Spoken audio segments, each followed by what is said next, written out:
Hello, this is Janet from janetsandberg.com, and you're listening to the Phoenix Wisdom Podcast, the weekly show that talks to peers and professionals who open up about their darkest moments when they felt like ending it all, why they didn't, and how they transformed their lives in order to triumph over the darkness and despair. Please remember to subscribe if you'd like to hear more inspiring stories.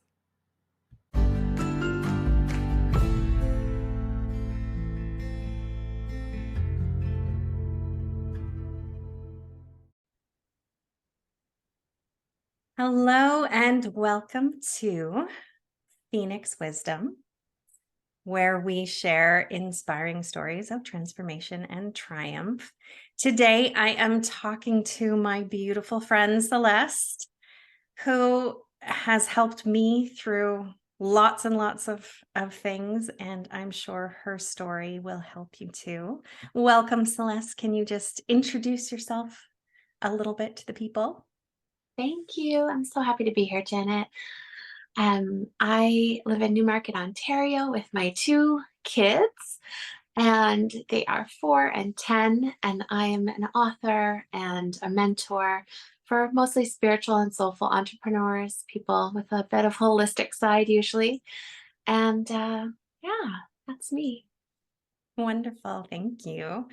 I first of all want to thank you for being here. This is the hard stuff that we don't talk about enough openly, which is of course why I wanted to do this podcast. So tell me about, like, when did you hit rock bottom? What was going on in your life? There have been more than one points in my life, I'll say, where I felt I was at that place of wanting to leave the planet and just wanting to die. And the first one was when I was quite young. I was in grade 7. And Oh, I wow. remember, yeah, we went on a class trip. And I remember confiding in one of the teachers who was on the trip that that's how I was feeling. And she just laughed at me and said, "Stop being ridiculous. That's stupid. Don't talk like that anymore." And I remember just internalizing it and feeling like there's literally nobody I can talk to about this. I just went to the one person who I trusted, Mm-hmm. who I thought might be able to hold space for me or give me some love or affirmation or just tell me how to navigate through these types of feelings. And there was nothing. Oh. Um, so I worked my way through that. I would say it was there on and off for a few years during my teens. And then the next time that I felt it really intensely was after I had had a couple of miscarriages, and the doctors had told me that I wouldn't be able to have a child or that it was going to be very unlikely. And I just spiraled into such a Mm-hmm. deep depression at that time, just feeling like the future that I had envisioned for myself was not going to be possible the way that I had envisioned it. And that time, actually moved forward to make my plans and took it a lot more seriously, was really putting thought into the details of what I would do and how I would say my goodbyes. And I remember it was Christmas, around Christmas time. I remember buying special gifts for the people who meant a lot to me, because knowing that would be the last thing they received from me, wanting to like have them know how much I love them, just kind of going through and making sure I checked all of those boxes. And um, I can talk more in depth about that if you want later or now or after this. But um, when I got on the other side of that, the next time was um, before, no, let me think. It was after my daughter was born. Um, and I was in a really difficult, challenging part in my marriage where I needed to walk away from the marriage. And I remember being out on a walk and just feeling all of this heaviness, like I can't do it anymore. I want to die. I don't want to be here. And I spiraled right back into feeling the same heaviness that I felt before I had my son. And I remember just walking and feeling it all and like crying as I walked and just being in those depths. And something inside of me or from the universe or from something outside of myself whispered, or I just felt these words inside of me that said, "You don't need to die, your marriage does." And Mm. for me, was like the biggest aha, because it's like, okay, this wanting to die, it's something needs to die, but Mhm. it's not me. So I was Right. confusing it, just feeling like, okay, well, I make the most sense because if I'm gone, I won't be experiencing this anymore. But it was like, think about what in your life can die so that you can live. What is necessary to Wow. support and sustain your life? So then I was like, all right, I need to leave. And once I left, I felt like the life force rush back to me, and I felt like happy to be here again. Um, and I haven't struggled with it in that since those steps, other than those 3 times. Wow. That is really powerful. I like that, Mm. what else in my life needs to die so that I can live? Like, whoa, I have head to toe goosebumps just when you Ah, said that, because that's really it. Um, for a lot of us, it's not us, it's the situation that we're in that's causing us to feel that way. Um, the second time before you had your kids, and you were really feeling that heaviness, what changed your mind then? I was going through in my mind all of the people in my life and reconciling how they would all be okay. So Mm, I went through my friends, they have each other. I kind of made my way through figuring out because I'm such a caretaker by nature. So I'm like, I have to yes. make sure everybody's going to be okay. And, I could figure my mom would be okay, my dad would be okay, everybody would be okay. And then somehow my thoughts landed on my grandmother. Hmm. And it just, I kind of walked through the process in my mind of being at my funeral with my grandmother. And it was literally her heartbreak that was like, okay, you can't do this. This isn't, Wow. isn't the pathway to feeling better. Um, and it was just her. Like I feel so much like her love saved me. Just Hmm. feeling of like her love for me and how entwined we were. Um, that I couldn't do something that would hurt her. So it was really not from within me in Hmm. the same way as the third time was. I was from that external feeling of tapping in to that love and kind of like finding it in my life and seeing what it was. And then at the minute I thought of her, I remember I was laying there, I had been in the bathtub for hours, just sobbing and like kind of planning things out. And my thoughts had landed on my grandmother, who's 95 now. And Wow. as I thought of her and I kind of pictured that moment at the funeral with her, the sun started to shine in through the window. It was like a really gray day, like a gray, rainy day, and it just kind of pierced through the window and it hit me. And I felt the warmth, and I just felt, again, it was like this message from within reminding me that this, like, I forget in this moment who said it, but no feeling is final. Like this is going to change too. Everything's going to change. Um, and like just the way it was gray, and then all of a sudden there was the sun. Like this moment is going to change too. So I just kind of sat with that and breathed through it, and it helped bring me back into my body and back Hmm. into the feeling of finding that hope. Yeah. Wow. That's also just powerful and beautiful, and that's also what kept me here. I never got to the point of even making plans because my first thought would always go to my kids. um Yeah, and I'm like, nope, like I can't do that to them. yeah. And that was that was as far as I ever got, like multiple times. But every time I would feel that way and just be, it would be easier not to be here. It would be easier for me not to be here. But then I'm like, but what about my kids? It won't be easier for my kids.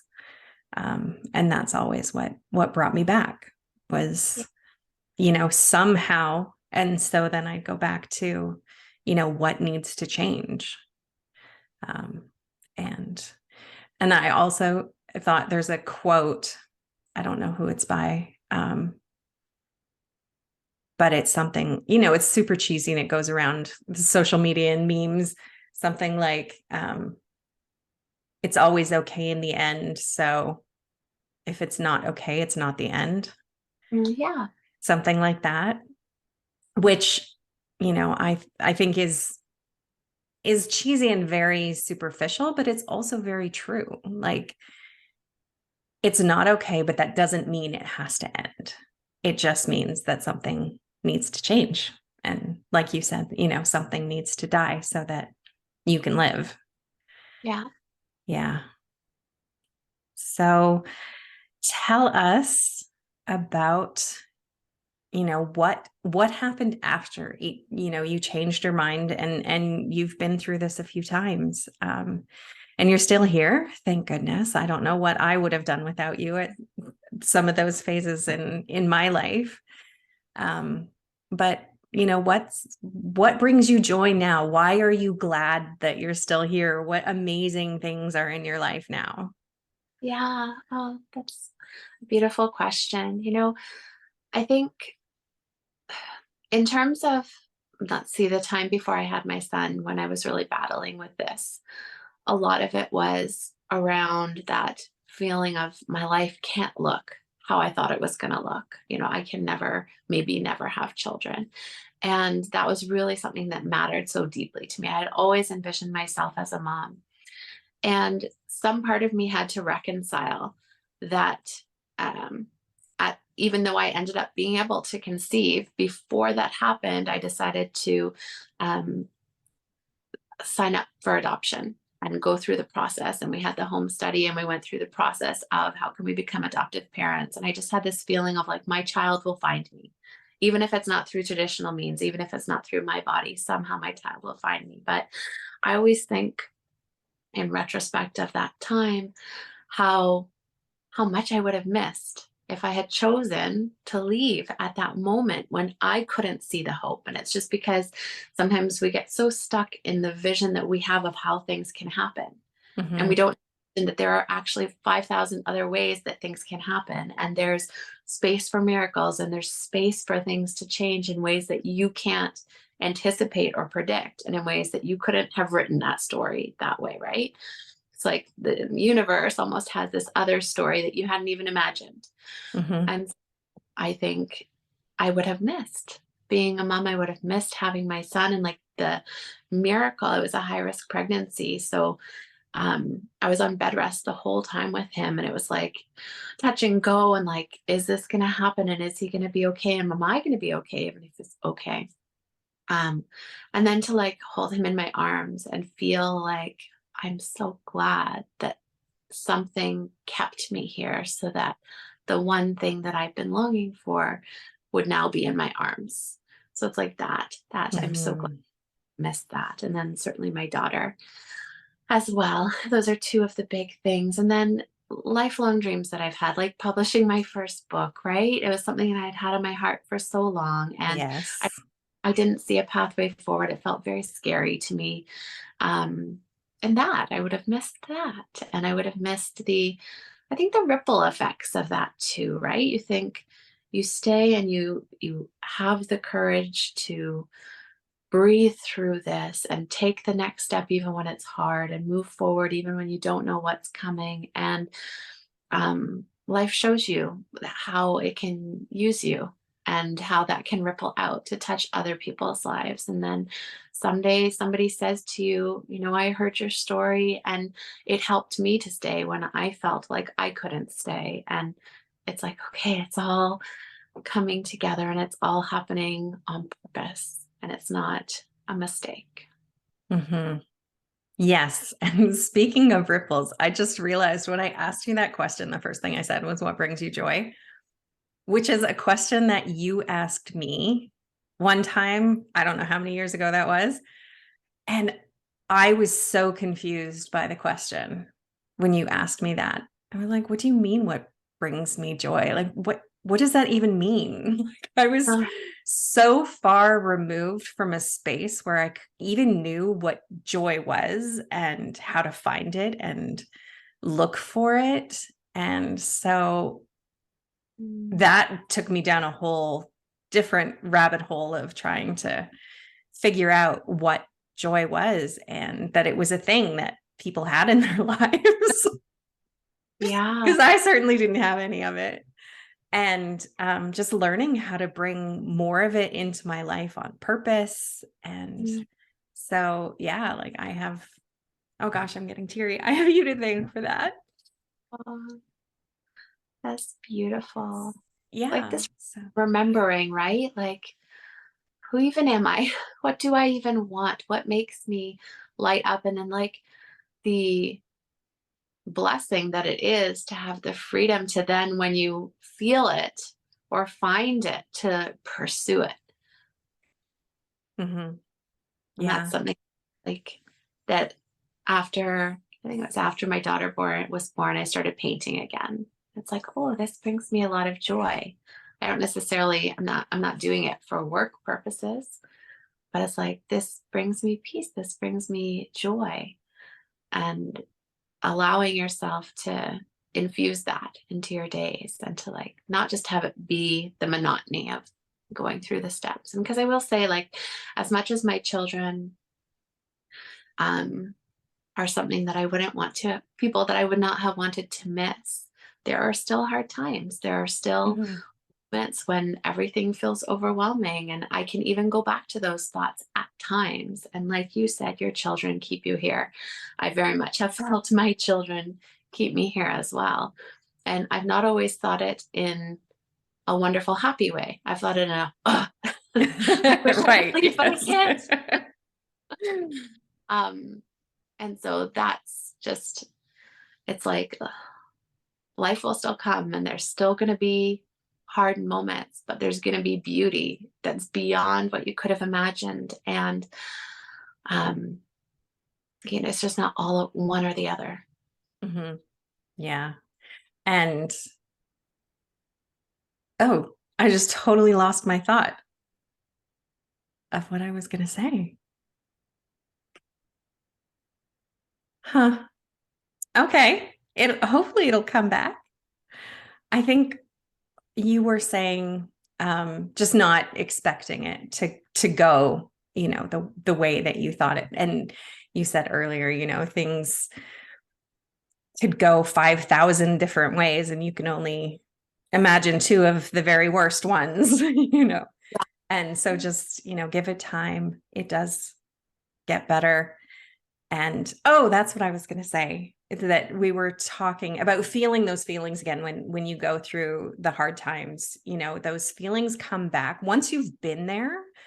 And we were talking about this on the last episode as well a little bit, that once you've been there, it's easy to go back.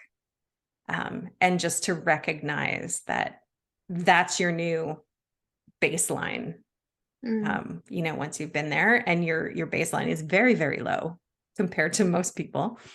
So, Yes. it's a lot easier when things get hard to just immediately go back to that place. But then it also gets easier to bring yourself back out of it. That's, yeah. The longer you're here and the more those changes come and those new things happen that you never expected, it gives you more and more reasons to stay and know that life is full of miracles and joy. Who knew? Yes. Yes.